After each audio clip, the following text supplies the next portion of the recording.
All right, one last question, and it's only because it's Billy. Billy asks, I'd love to know what's the most hours Steve has seen on an Ultra 310. Whether a customer's or yours. I don't think mine has that much. Probably around the 350 hour range, I would say, roughly. All right. The Billy, 250 I've seen 400, but the 300, 310, I like 350. Okay. All right.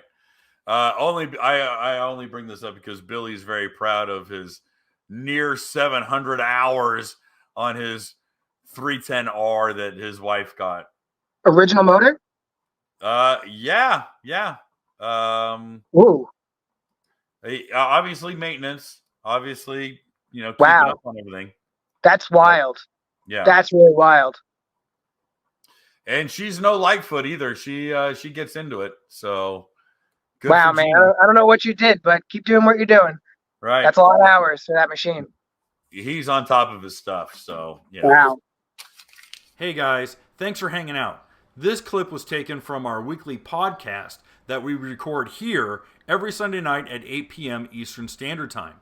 If you want to watch the whole video, you can go to the Watercraft Journal's YouTube channel, go to playlists, and then click on live sessions. You're going to see it there. Otherwise, go ahead and leave a like, a comment, and definitely subscribe to the channel. It helps us grow. And again, thanks again for watching our videos, and we hope to see you soon.